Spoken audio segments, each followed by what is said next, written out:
आषाढ़ मास की पूर्णिमा तिथि को गुरु पूर्णिमा भी मनाई जाती है। इस दिन शिष्य अपने अपने गुरुओं की पूजा अर्चना करते हैं।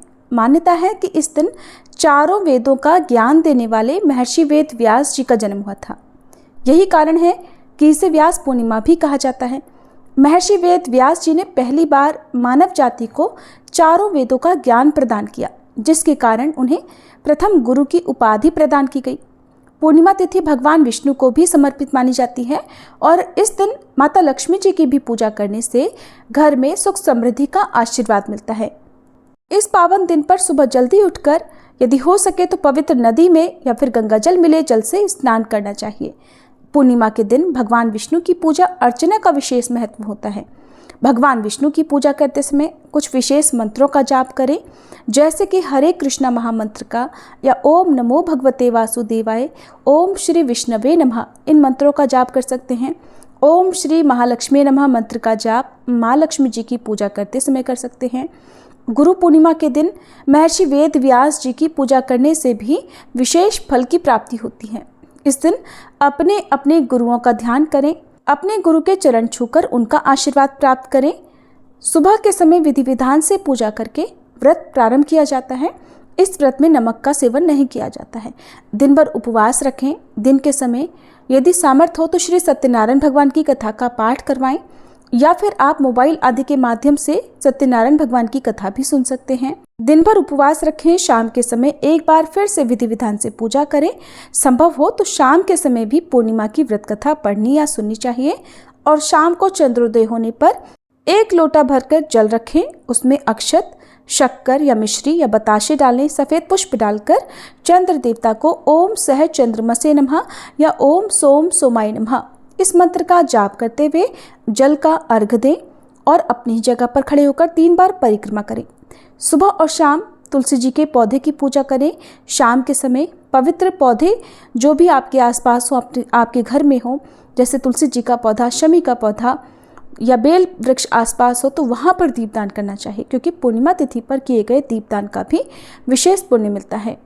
शाम के समय आप फलाहार कर सकते हैं। बहुत से लोग इस दिन खीर का सेवन करके व्रत का पालना करते हैं। खीर का भोग पहले माँ लक्ष्मी जी को और चंद्र देवता को लगाया जाता है, फिर उसी को प्रसाद रूप में ग्रहण करके व्रत खोला जाता है। पूर्णिमा तिथि पर किए गए दान का पुण्य कई जन्मों तक प्राप्त होता है। इसलिए आज आप अपनी सामर्थ्य के अनुसार अन्न, धन या वस्त्र का दान दे सकते हैं। दान हमेशा किसी योग्य व्यक्ति को या फिर मंदिर में पुजारी जी को दान में देना चाहिए। पूर्णिमा तिथि पर भगवान शिव सहित पूरे शिव परिवार का पूजन भी करना चाहिए। अब जानते हैं इस बार पूर्णिमा तिथि कब से प्रारंभ होगी और कब समाप्त होगी और व्रत कब रखा जाएगा। साल 2024 में इस बार पूर्णिमा तिथि प्रारंभ होगी 20 जुलाई शनिवार को शाम 6 बजे से और 21 जुलाई रविवार की दोपहर 3:47 पर तिथि समाप्त होगी। क्योंकि 20 जुलाई को शाम को सूर्यास्त से बस कुछ ही देर पहले तिथि प्रारंभ हो रही है, इसलिए पूर्णिमा का जो व्रत है वो शनिवार को नहीं रखा जाएगा। आप चंद्र देवता की पूजा या शाम की जो पूजा होती है वो 21 जुलाई रविवार को ही करेंगे और 21 जुलाई रविवार के दिन ही पूर्णिमा का व्रत और स्नान दान किया जाएगा, क्योंकि हिंदू धर्म में उदया तिथि मान्य होती है।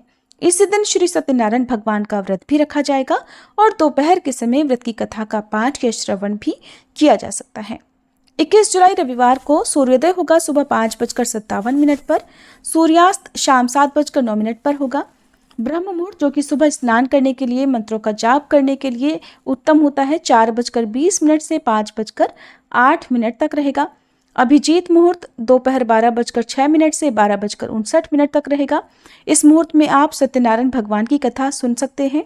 अमृत काल शाम 6:15 से 7:45 तक रहेगा और अमृत काल में आप शाम की पूजा करके इसी शुभ मुहूर्त में आप व्रत का पारणा भी कर सकते हैं। राहु काल दोपहर 4:30 बजे से 6 बजे तक रहेगा। 21 जुलाई रविवार को चंद्रोदय शाम 7:31 पर होगा। तो जो चंद्र देवता की पूजा की जाएगी वो 7:31 के बाद से अमृत काल समाप्ति से पहले पहले आप कभी भी कर सकते हैं, व्रत का पालना भी कर सकते हैं। इस दिन कथा सुने बिना व्रत अधूरा माना जाता है। वैसे तो गुरु पूर्णिमा के दिन गुरु और शिष्य से संबंधित कथाओं के साथ ही भगवान विष्णु की कथाएं सुनी जाती हैं। वैसे तो गुरु और शिष्य से संबंधित बहुत सारे प्रसंग हैं।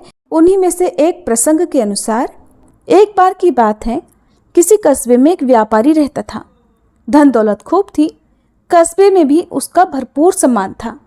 एक दिन व्यापारी के घर कुछ मेहमान आए। उनमें बनारस के करोड़पति माधोराम भी थे।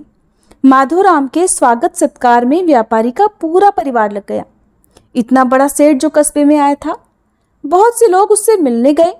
रात को करोड़पति सेठ के सम्मान में संगीत का कार्यक्रम रखा गया। कस्बे के सितार बजाने वाले कृपाशंकर को बुलाया गया।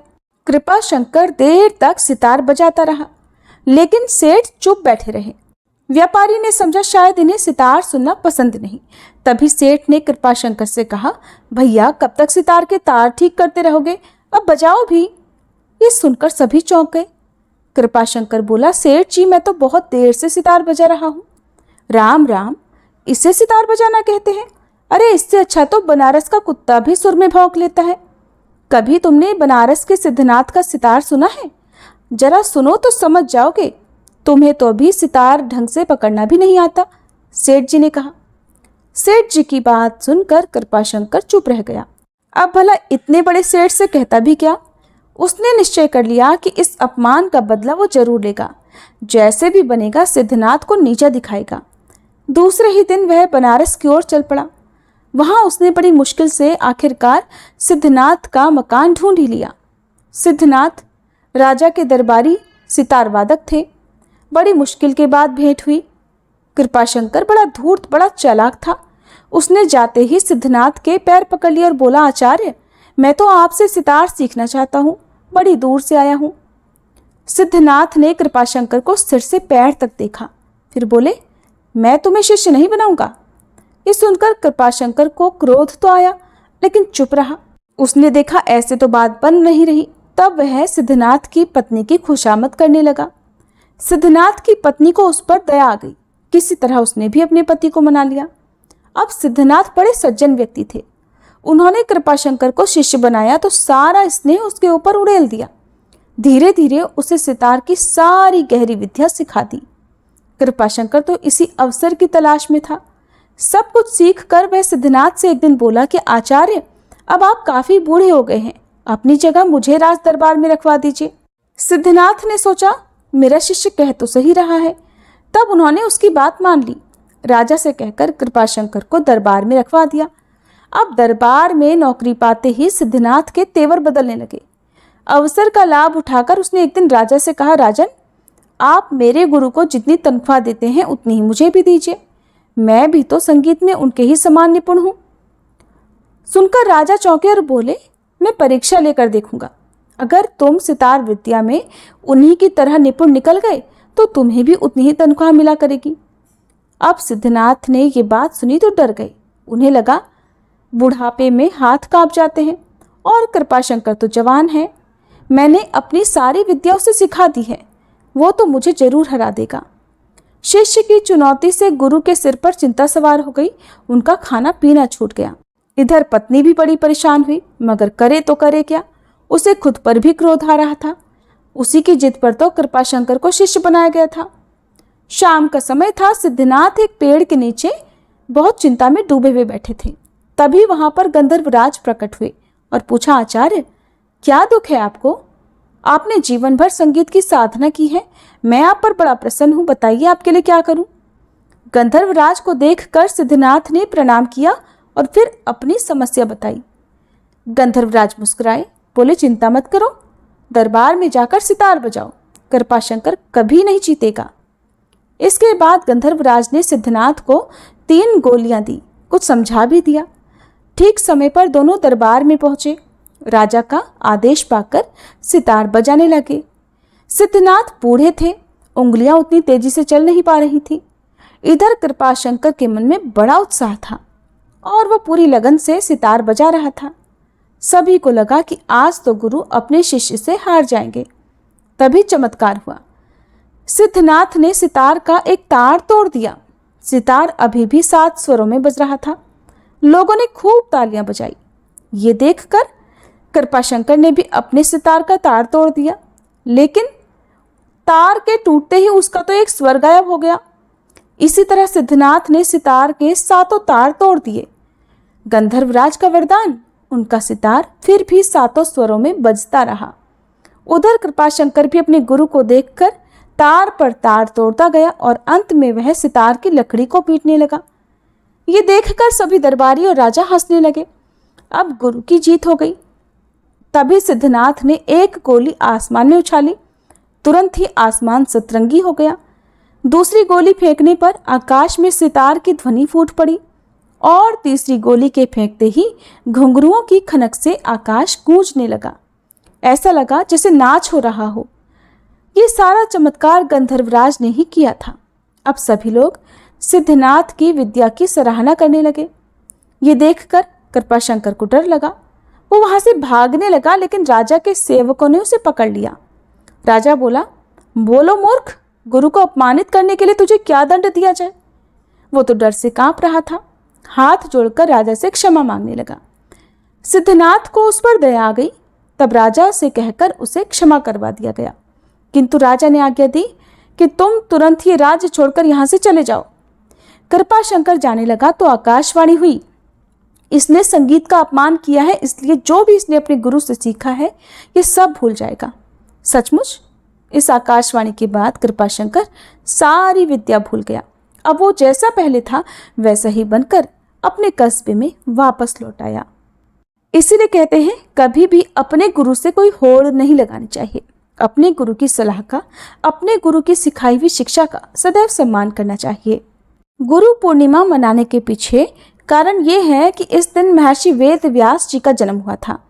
गुरु पूर्णिमा के संबंधित पौराणिक कथाओं के अनुसार महर्षि वेद व्यास जी भगवान विष्णु के अंश स्वरूप कलावतार हैं। उनके पिता का नाम ऋषि पराशर और माता का नाम सत्यवती था। उन्हें बचपन से ही अध्यात्म में बहुत अधिक रुचि थी, इसलिए उन्होंने अपने माता पिता से प्रभु दर्शन की इच्छा प्रकट की और वन में जाकर तपस्या करने की आज्ञा मांगी। लेकिन माता सत्यवती ने वेद व्यास की इस इच्छा को ठुकरा दिया। तब वेद व्यास के जिद पर माता ने वन जाने की आज्ञा उन्हें दे दी और कहा कि जब घर की याद आए तो तुरंत लौट आना। इसके बाद तो वेद व्यास जी तपस्या करने के लिए वन को चले गए और वन में जाकर उन्होंने कठिन तपस्या की। इस तपस्या के पुण्य प्रताप से वेद व्यास को संस्कृत भाषा में निपुणता हासिल हुई। उसके बाद उन्होंने चारों वेदों का विस्तार किया और फिर महाभारत, 18 महापुराणों सहित ब्रह्मसूत्र की रचना की। महर्षि वेद व्यास जी को अमरता का वरदान प्राप्त है। इसलिए आज भी कहा जाता है कि महर्षि वेद व्यास जी किसी न किसी रूप में हमारे बीच उपस्थित हैं। वेद व्यास जी को हम श्री कृष्ण द्वैपायन के नाम से भी जानते हैं। इसलिए हिंदू धर्म में वेद व्यास जी को भगवान के रूप में पूजा जाता है। इस दिन वेद व्यास जी का जन्म होने के कारण आषाढ़ पूर्णिमा को व्यास पूर्णिमा के नाम से भी जाना जाता है। तो ये थी आज की कथाएं। आपको कैसी लगी कमेंट बॉक्स में जरूर बताइएगा।